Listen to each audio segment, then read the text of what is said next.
দাউ করে জ্বলছে। মানুষ আজ শান্তির জন্য দিশেহারা।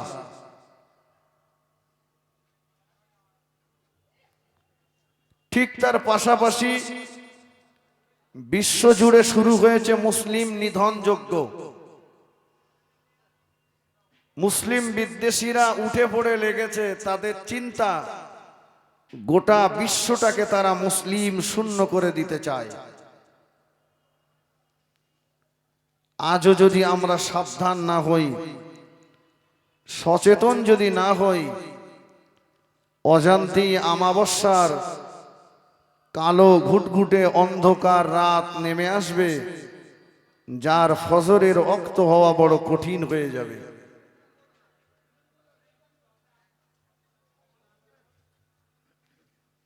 কেন আমাদের এই দুরবস্থা?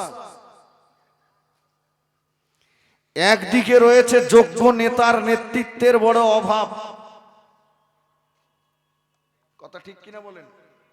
ঐতিহাসিক জর্জ বার্নার্ড শ বলেছিল, হযরত মুহাম্মদ সাল্লাল্লাহু মতো একজন ব্যক্তি যদি এই পৃথিবীর একনায়কত্ব গ্রহণ করতেন, কখনোই অশান্তির আগুন দাউ দাউ করে জ্বলতো না, প্রতিটা পরিবারে নেমে আসতো শান্তির ছায়া। একটু জোরে বলুন, একটু মন খুলে বলেন। একদিকে হয়েছে যোগ্য নেতার নেতৃত্বের অভাব, সমাজের অযোগ্য ব্যক্তিরাই বেশি যোগ্যতার চেয়ার দখল করেছে। চাই সেটা সামাজিক দিক বলুন, ধর্মীয় দিক বলুন, রাজনৈতিক বলুন, যে দিকটাতে তাকাবেন সেদিকটাতেই দেখি সমাজের অযোগ্য ব্যক্তিরাই যোগ্যতার চেয়ারগুলো দখল করে বসে আছে। কথা সত্য না মিথ্যা? আর যে সময় বিশ্ব জুড়ে শুরু হয়েছে মুসলিম নিধন যজ্ঞ, সেই সময় বড় দুঃখ, বড় আফসোসের সঙ্গে বলতে হয়, আমাদের ভিতরে নাই কোনো ইউনিটি, নাই সংঘবদ্ধতা, নাই একতা।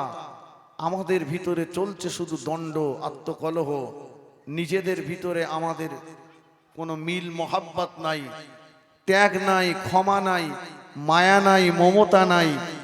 শুধু আমাদের ভিতরে অশান্তির আগুন দাউ দাউ করে জ্বলছে, প্রতিশোধের আগুন দাউ দাউ করে জ্বলছে। ভাই, আজ থেকে ১৫০০ বছর আগে রাসূলুল্লাহ বলেছিলেন, সায়াতিস জামানুন আলা উম্মতি তাকুনু কুলুবুহুম কাকুলুবিজ জিয়াব। খুব শীঘ্রই আমার উম্মতের ভিতরে এমন একটা সময় আসবে, যে সময়ে মানুষের অন্তরগুলো হবে হিংস্র জন্তুর ন্যায়। আমার কথা বোঝা যাচ্ছে? রাসূল যে বলেছেন মানুষের অন্তরগুলো হবে হিংস্র জন্তুর ন্যায়, এ সমাজে তা ঘটছে না ঘটে না। নেই ত্যাগ, নেই ক্ষমা, শুধু বদলা চাই বদলা, প্রতিশোধের আগুন জ্বলছে। বাপ বেটায় মিল নেই, চাচা ভাইপোই মিল নেই, ভাই ভাইয়ে মিল নেই, প্রতিবেশীর সঙ্গে মিল নেই, শুধু চলছে প্রতিশোধের আগুন।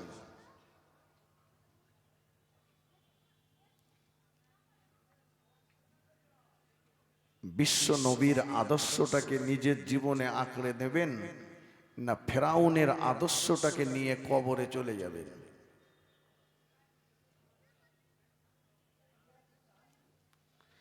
আল্লাহ নবী মদিনার মসজিদে নববী শরীফে বসে আছেন। সাহাবা হুজুরদেরকে আল্লাহ নবী বললেন, ও আমার সাহাবীরা, তোমরা কি তোমাদের চোখে আল্লাহ পাকের দয়ার জান্নাতি ব্যক্তিকে কি দেখতে চাও? তোমরা কি জান্নাতি মানুষ দেখবে?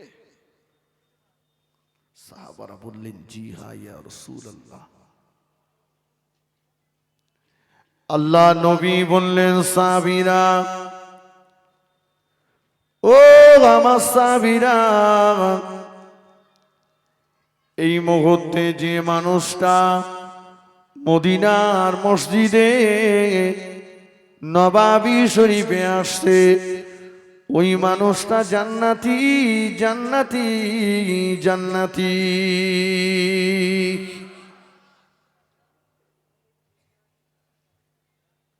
নবী যাকে জান্নাতি বলেছে সে জাহান্নামে যাবে তো?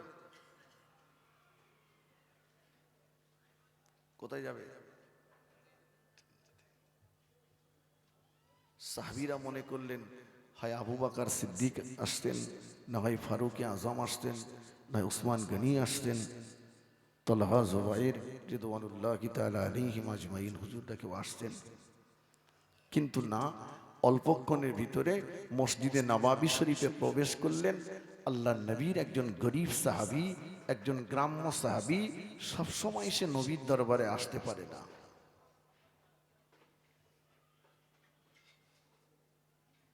আব্দুল্লাহ ইবনে আমর রাদিয়াল্লাহু আনহু চিন্তা করলেন, এই মানুষটাকে আল্লাহ রসুল 3 বার জান্নাতি বললেন কেন? সবসময় তো এনাকে মসজিদে নববীতে আসতে দেখিনি, কি এমন আমল করেন? সাহাবা হুজুরকে বললেন, আমি আপনার বাড়িতে 3 দিনের জন্য মেহমান হব। আলহামদুলিল্লাহ। আব্দুল্লাহ ইবনে আমর রাদিয়াল্লাহু তাআলা আনহু আল্লাহ নবীর ওই গ্রাম্য গরিব সাহাবীটার বাড়িতে চলে গেলেন। লক্ষ্য তার একটাই, কি এমন আমল করে, কি ইবাদত করে, কোন আমলের বিনিময়ে আল্লাহ নবী মসজিদে নববী শরীফে 3 বার জান্নাতি বলে দিয়েছেন।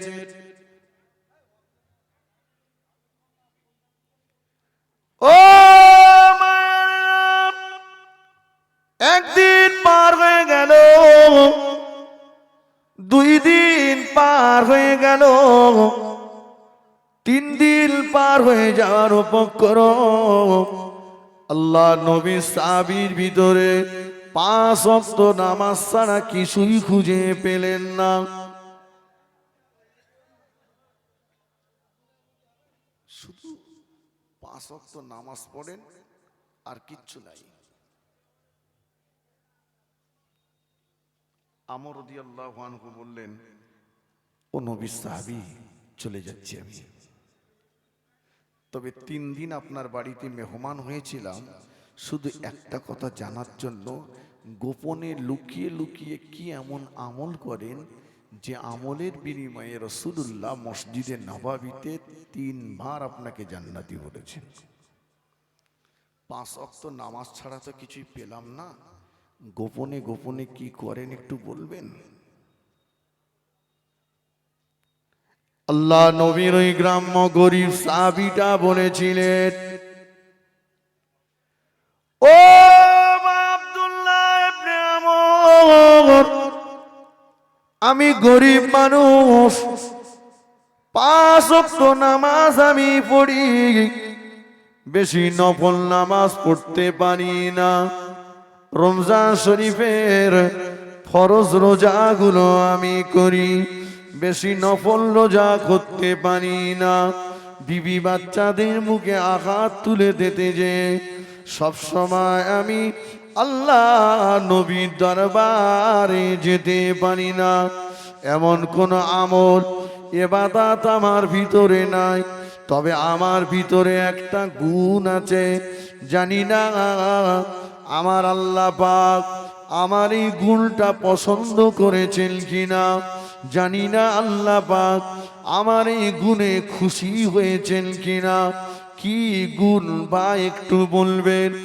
ও নবী পাকের সাহাবী, আমার গুণটা অন্য কিছুই নয়।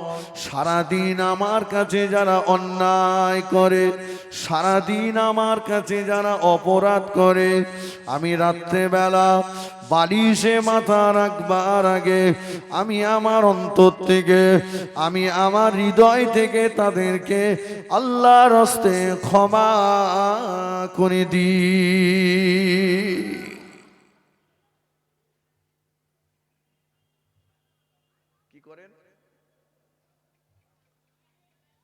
বেলা বালিশে মাথা রাখার আগে সারাদিন যারা অন্যায় করে তাদেরকে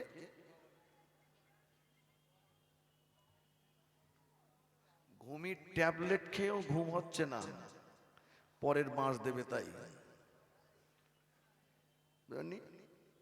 বলে খোকা ও যতদিন সর্বনাশ করতে না পারবো ততদিন আমি স্বস্তির সঙ্গে ঘুমাতে পারবো না।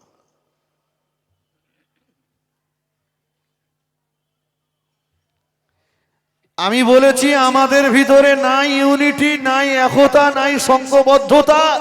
আমরা ভাগ হয়ে গেছি, মসজিদে দল, জলসায় দল, মাদ্রাসায় দল, একটা পাড়ায় চারটে দল, শুধু দলবাজি চলছে, বদলা প্রতিশোধের আগুন চলছে। নাই ক্ষমা, নাই ত্যাগ, নাই ভালোবাসা। মনে রাখেন, মসজিদে নামাজের পরে কাঁদেন আর জিকিরে জামাতে কাঁদেন, খানকায় কাঁদেন আর মাদ্রাসায় কাঁদেন। আল্লাহর কাছে যখন কাঁদছি, আল্লাহ আপনি আমাকে মাফ করে দেন, আল্লাহ বলে বান্দা তুই যে আমার কাছে মাফ চাইছিস, তুই কি তোর ভাইকে মাফ করতে পেরেছিস? তোর ভাইয়ের সামান্য অপরাধ তুই ক্ষমা করতে পারলি না, তুই তো আমার দরবারের অনেক বড় আসামি, তুই আমার কাছে মাপ চাইছিস। বান্দা, যে মানুষের উপরে দয়া দেখায় না, আমি আল্লাহ তার উপরে দয়া দেখাই না। মনে আছে কথা? নবী বলেছেন খুব শীঘ্রই উম্মতের ভিতরে এমন একটা সময় আসবে যে সময়ে মানুষের অন্তরগুলো হবে হিংস্র জন্তুর ন্যায়। ক্ষমা ক্ষমা ক্ষমা। মানুষকে ভালোবাসুন, মিলেমিশে বাস করুন, দণ্ড করবেন না। আল্লাহ নবী ঘর থেকে বার হলেন দ্বীনের দাওয়াত দেওয়ার জন্য। ঘরের ভিতরে আল্লাহ নবীর জন্য ইন্তজার করছেন। আল্লাহ নবীর বিবি আমাদের আম্মা জান খাদিজাতুল কুবরা রাদিয়াল্লাহু তাআলা আনহা ঘরের ভিতরে আল্লাহ নবীর জন্য ইন্তজার করছেন। আল্লাহ নবীর বেটি ফাতেমাতুজ জাহরা রাদিয়াল্লাহু তাআলা আনহা দুজনা আল্লাহ নবীর জন্য অপেক্ষা করছেন। নবী আমার দুনিয়ার পথহারা মানুষগুলোকে পথ দেখাতে গিয়েছেন, দুনিয়ার পথ ভোলা মানুষগুলোকে পথ দেখাতে গিয়েছেন, জাহান্নামের রাস্তায় চলা মানুষগুলোকে আল্লাহ পাকের দয়ার জান্নাতের রাস্তা দেখাতে গিয়েছেন। আল্লাহ নবী অনেকক্ষণ হয়ে গেল ঘরেতে ফেরেন না, নবী আমার ঘরেতে ফিরে আসেন না। আল্লাহ নবীর বেটি ফাতেমাতুজ জাহরা রাদিয়াল্লাহু তাআলা আনহা দরজার পাশে চলে গেলেন। দরজাটা খুলে আমার পূজার ফাতেমাতুজ জাহরা রাদিয়াল্লাহু তাআলা আনহা বাইরের দিকে চেয়ে দেখেন। আল্লাহ নবীর বিবি আমাদের আম্মা জানকে বলেন, ও আমার আম্মা জান, এতটা বেলা হয়ে গেল, এতটা সময় পার হয়ে গেল, এখনো যে আমার আব্বা জান ঘরেতে ফিরল না। খাদিজাতুল কুবরা রাদিয়াল্লাহু তাআলা আনহা ফাতেমাকে সান্ত্বনা দিচ্ছেন, ও বেটি ফাতেমা, তোমার আব্বা জান দ্বীনের দাওয়াত দিতে গিয়েছে, আল্লাহ পাকের ওয়াহদানিয়াতের বাণী প্রচার করতে গিয়েছে।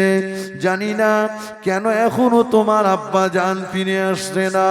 আমি তোমার আম্মা জান ওই চিন্তায় তো চিন্তিত হয়ে আছি। আবার বেশ কিছুক্ষণ পরে আল্লাহ নবীর বেটি ফাতেমাতুজ জাহরা রাদিয়াল্লাহু তাআলা আনহা দরজার পাশে চলে গেলে দরজাটা খুলে আবার বাইরের দিকে চেয়ে দেখে, বলেন আম্মা জান, ও আমার আম্মা জান, এতটা সময় পার হয়ে গেল, এখনো যে আমার আব্বা জান ঘরে ফিরল না। মা খাদিজাতুল কুবরা বলেন, ও বেটি ফাতেমা, তোমার আব্বা কেন এখনো ফিরছে না? আমি যে ওই চিন্তায় চিন্তিত হয়ে আছি। আবার আল্লাহ নবীর বেটি আমাদের ফাতেমা তুজারা রাদিয়াল্লাহু তাআলা আনহা উঠে যে দরজাটা খুলে বাইরের দিকে চেয়ে চেয়ে বললেন, আম্মা জান, ও আমার আম্মা জান, আমাদের বাড়ির দিকে গুটি গুটি গুটি গুটি পায়ে একজনা ব্যক্তি হেঁটে হেঁটে আগিয়ে আসছে। ওই ব্যক্তিটাকে দেখে বড় জয়ীফ মনে হচ্ছে, ওই ব্যক্তিটাকে দেখে বড় কমজোরি মনে হচ্ছে।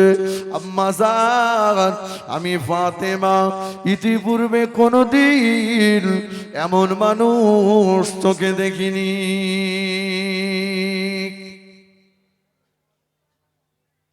আম্মা, আমাদের বাড়ির দিকে যিনি হেঁটে হেঁটে আসছেন লোকটাকে খুব জয়ীফ কমজোরি মনে হচ্ছে।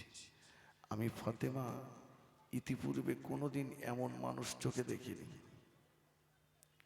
কেন, কেমন মানুষ আসছে ফাতেমা? ও আমার আম্মা জান, আমাদের বাড়ির দিকে যিনি হেঁটে হেঁটে আগিয়ে আসছে ওনার গোটা চেহারাটা লাল। আম্মা জান, মানুষের চেহারা যায় এমন লাল রঙের হয়, মানুষের চেহারাটা যেমন লাল রঙের হয়, আমি ফাতেমা আমার জানা ছিল না।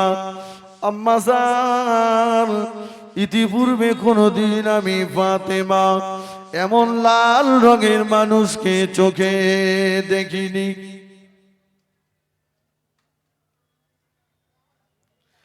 আল্লাহ নবী বিবি আমাদের আম্মা জান খাদিজাতুল কুবরা রাদিয়াল্লাহু তাআলা আনহা দরজার পাশে উঠে গেলেন। দরজাটা খুললেন, দরজাটা খুলে আমাদের আম্মা জান টুকুরে টুকুরে কেঁদে ফেললেন। ও বেটি ফাতেমা, চিনতে পারলে না মা? না আম্মা জান, চিনতে পারলাম না। ফাতেমা, ওই ব্যক্তিটাকে কি চিনতে পারলে না মা? না আম্মা জান, চিনতে পারলাম না। ও বেটি ফাতেমা, উনি অন্য কেউ নন, উনি হলেন তোমার আব্বা জান, দিন ও দুনিয়ার বাদশা হাবিবুল্লাহ জনাবে মুহাম্মদুর রাসূলুল্লাহ সাল্লাল্লাহু আলাইহি ওয়াসাল্লাম। আম্মা জান, আমার আব্বা জানের নূরের বদনের দিকে তাকালে পূর্ণিমার চাঁদটাও যে হার মেনে যেত। আম্মা জান, আমার আব্বা জানের মোবারক চেহারাটা এমন লাল হয়ে গেল কেমন করে? আমার আব্বা জানের চেহারা মোবারকটা এমন লাল হয়ে গেল কেমন করে? আম্মা খাদিজাতুল কুবরা বললেন, ও বেটি ফাতেমা, তোমার আব্বা জান দিনে দাওয়াত দিতে গিয়েছিল, বেঈমানের দলেরা তোমার আব্বাকে এত মার মেরেছে, এত মার মেরেছে, পাথরের আঘাতে আঘাতে আঘাতে আঘাতে তোমার আব্বা জানের নূরের বদনটা লাল হয়ে গিয়েছে। আমাদের আম্মা জান খাদিজাতুল কুবরা রাদিয়াল্লাহু তাআলা আনহা দ্রুত আগিয়ে গেলেন, দয়া নবীকে ধরাধরি করে বাড়িতে নিয়ে আসলেন। আম্মা জান শাড়ির আঁচলটা দিয়ে আল্লাহ নবীর গায়ের মোবারক খুলগুলো মুছে মুছে মুছে মুছে দিচ্ছে। আম্মা জানের লক্ষ্য পড়ে গেল আল্লাহ নবীর নূরের বদনে পাথরের টুকরা ঢুকে গিয়েছে। আম্মা জান আঙুল দিয়ে টেনে টেনে টেনে টেনে পাথরের টুকরা বার করলেন। খুন মোবারক ফিলকি দিয়ে বার হয়ে আমাদের আম্মা জানের মুখে লেগে গেল। আম্মা জান টুকরে কেঁদে ফেললেন।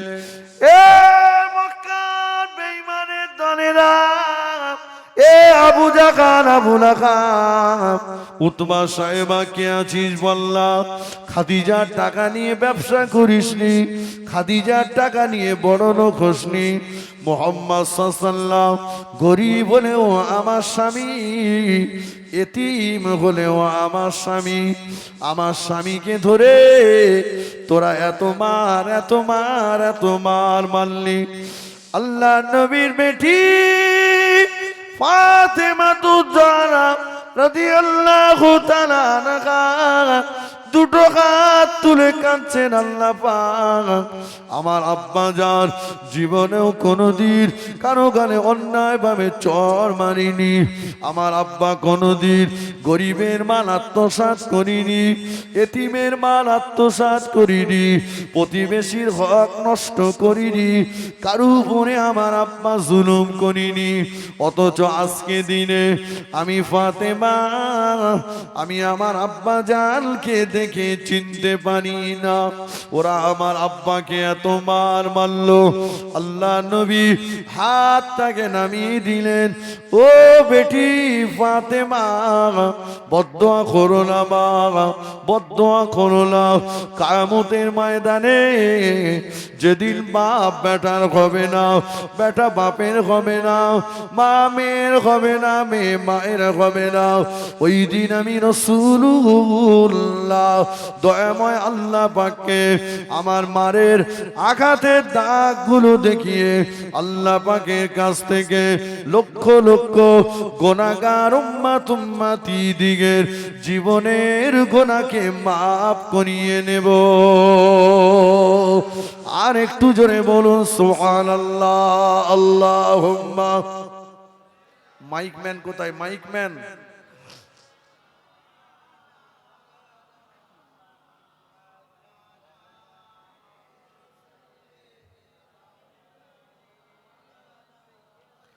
खूब मोहब्बत है। अल्लाहुम्मा सल्ली अला।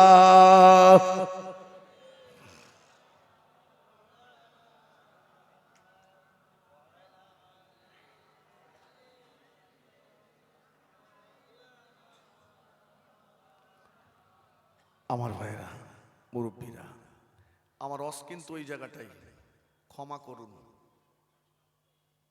আল্লাহ রসুলকে মেরেছে, রক্তাক্ত করেছে, রসুল বদদোয়া করেছেন? কথা বলেন, বদলা নিয়েছেন? না,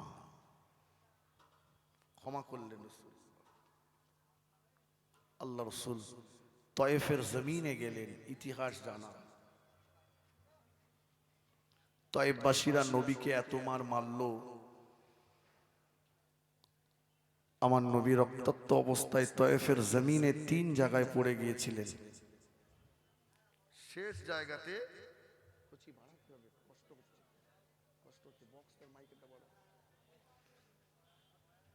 শেষ বেলাতে ওরা মনে করলো নবী আর দুনিয়াতে নাই, ফেলে রেখে চলে গেল। খুব সংক্ষেপ কথা, ফেরেশতা জিবরাইল আমিন আলাইহিস সালাম আসলেন। আল্লাহ রসুল গায়ের খুন মোবারক গুলো একটা রুমাল দিয়ে বারবার মুছে মুছে মুছে মুছে নিচ্ছে। আল্লাহ ফেরেশতা জিবরাইল আমিন আলাইহিস সালাম বললেন, ইয়া রাসূলুল্লাহ, ইয়া হাবিবাল্লাহ, হুজুর আপনি আপনার গায়ের খুন মোবারক গুলো কেন এমন করে বারবার মুছে মুছে নিচ্ছেন? ও আল্লাহ পাকের ফেরেশতা জিবরাইল, আমি রাসূলুল্লাহ, আমার বড় চিন্তা হয়, আমার বড় ভয় হয়, না জানি আমার খুন যদি তয়েফের জমিনে বেশি বেশি পড়ে যায়, তয়েফের জমিন যদি ফসল দেওয়া বন্ধ করে দেয়, তয়েফবাসীরা না খেয়ে মরে যাবে। আমি রাসূলুল্লাহ তয়েফবাসীদের খাওয়ার চিন্তা করে আমি আমার খুনকে তয়েফের জমিনে বেশি বেশি পড়তে দিই না। জোরে হবে না? এই নবী খাওয়ার চিন্তা করছে কাদের? যারা মেরেছে, যারা মেরেছে, আমি কোন বেঈমান বেদিন গায়ের কওমের কাছে ওয়াজ করতে আসিনি, মুসলমানের কাছে বক্তব্য। আধার কার্ডটা কার? এটা আমার দলের না বাইরের? কথা বুঝেননি? এই ঘরটা কে পাবে? আমার দলের না বাইরের? এ সুবিধাটা কে পাবে? আমার দলের না বাইরের? আমি বলেছিলাম শুরুতে, অযোগ্য ব্যক্তিরা যোগ্যতার আসন দখল করেছে। নবী বলেছেন, যে সময় তোমরা দেখতে পাবে সমাজের নেতাগুলো হয়েছে দুষ্ট চরিত্রের, সমাজের ধনী মানুষগুলো যখন কৃপণ হবে, সমাজের দায়িত্বের কাজ যখন নারীর হাতে চলে যাবে। তিনটে কথা আমি বলিনি, নবী বলেছেন। নেতা যখন খারাপ হবে, আমি শুধু রাজনৈতিক নেতা বলছি না, কিছু কিছু মসজিদ কমিটির মেম্বার, মাদ্রাসা কমিটির মেম্বার আছে হাইব্রিড হারামখোর। কথা বোঝেননি? নামাজ নেই, কালাম নেই, শরীয়ত নেই, দাড়ি নেই, সপ্তাহে একদিন করে চুল কলপ করে, ওরে করেছে মসজিদের সেক্রেটারি, টাকা রয়েছে বলে। বুঝতে পারেননি? আর মসজিদের ইমাম আর মুসল্লিদের মনে করছে সব বাবার চাকর। আমি কি বলেছি? অযোগ্য ব্যক্তিরা, ওর ভিতরে যদি এলেম থাকতো, জ্ঞান থাকতো, তাহলেই এ আচরণ করতে পারতো না। কি বলেছি?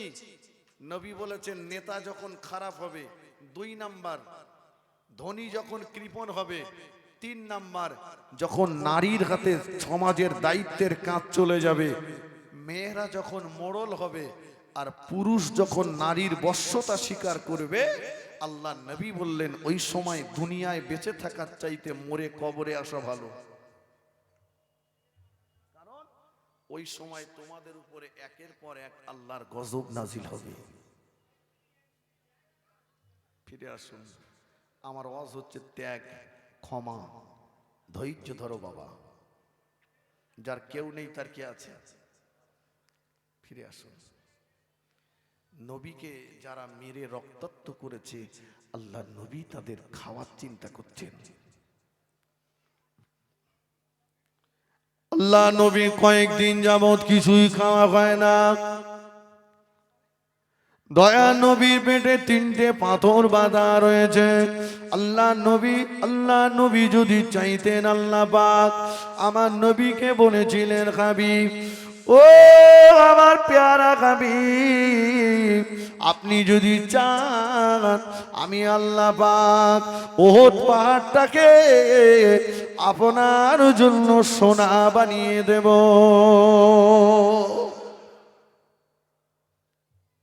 হাবিব, আপনি শুধু একবার বলেন, আপনি যদি চান বিনা শর্তে আমি আল্লাহ ওহদ পাহাড়টা সোনা বানাবো।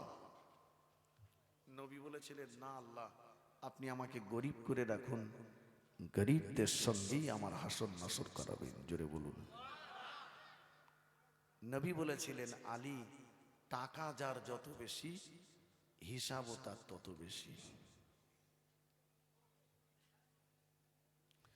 ও আল্লাহ নবী মদিনার মসজিদে নববী শরীফে সাহাবা হুজুরদের নিয়ে বসে একজন সাহাবাকে ডাকলেন। ওই সাহাবীকে ডেকে আল্লাহ নবী ওই সাহাবীর হাতে 100 টাকা দিলেন। আর একজন